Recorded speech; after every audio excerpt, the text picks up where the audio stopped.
Hi Eladim, this is Morah Shayna. I miss you all so much, and I really miss reading books with you. So I thought maybe we would read one of my favorite Shabbos books. Maybe we've read it together in school, but that's the best part, right? We can always read it again. And I'm going to take a video so you can look at the pictures while I read. Way too much challah dough.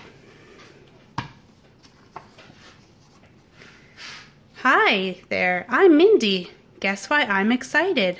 I'm baking challah, the first time I've tried it. How do I start? What to mix? How to measure? I called up my bubby who answered with pleasure. In a bowl of warm water, mix lots of fresh yeast. Add sugar and salt, half the flour at least. Put in oil and eggs, more flour, then knead. If you knead for 10 minutes, you'll surely succeed. Just follow each step, and it doesn't take long. Just follow directions, and you won't go wrong. Thanks, Bubby, I said. That sounds really good. I hope that my challah comes out as it should. So I did what she said, and wouldn't you know, in no time I'd made a bowl full of dough. Baking challah was fun. Anybody could do it. I thought it was hard, but there's nothing much to it.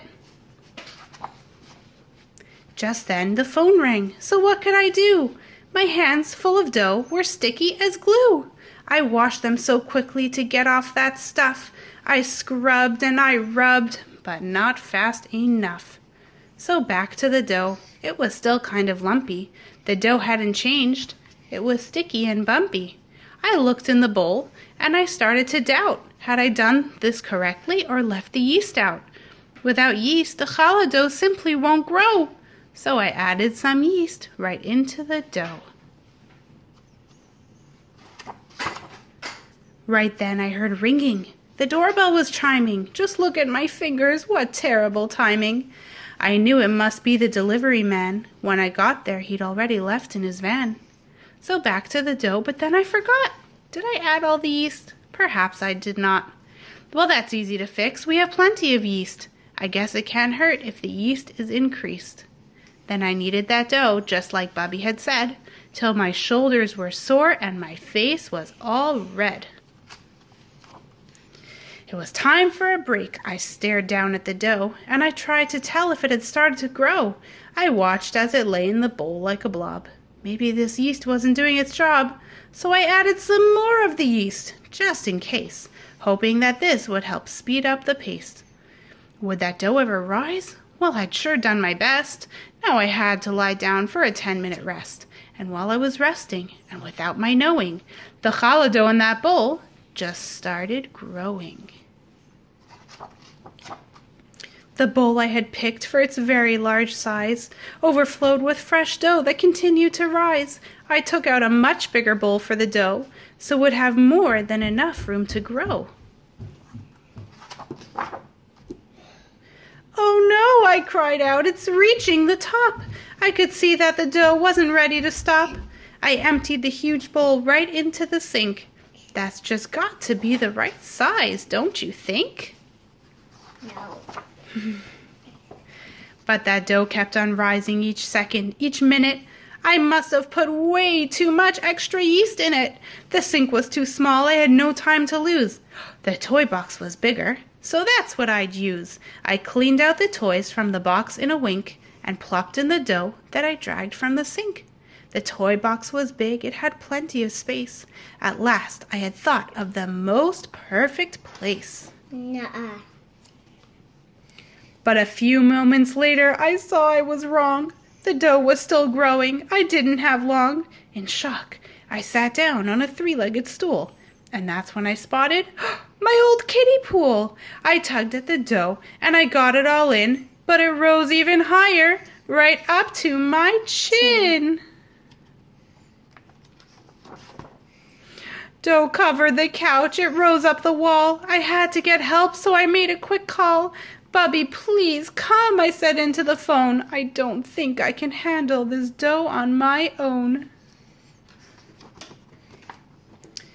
Bubby came in 3 minutes. She looked all around. Dough had oozed out the door, to the porch, to the ground. Did you follow directions? Oh, Bubby, I tried. But I put too much yeast in my challah, I cried. With her apron in place and a large metal tray, Bubby walked to the house and told me to stay. How could she fix this? What would she do? I wanted to go in the house with her too.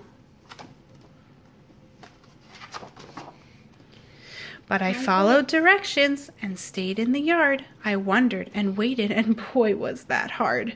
As the seconds ticked by, all the dough cleared away, and suddenly Bubby appeared with her tray. She held out 2 challahs, both perfectly braided. She looked at me calmly. Her smile never faded. Baking challah, she said, doesn't have to take long. Just follow directions, and you won't go wrong. I stretched out my hands. What a lovely surprise! Then all of a sudden, I opened my eyes. The dough in my bowl had grown over the top. That's as far as it got. Just that far, and it stopped. My 10-minute nap had stretched on for an hour. I'd slept in my apron all covered with flour. It all felt so real, at least that's how it seemed. But the runaway dough was just something I dreamed. I stood up and took challah out of my dough, a small piece to burn, for the mitzvah, you know. Bubby's coming for Shabbos and proudly displayed will be my special challahs, completely homemade. Have a good Shabbos, Yeladim. I miss you all so, so much. I hope that you enjoy your last couple weeks of challah, because soon we're only going to be eating matzah. I love you. Good Shabbos.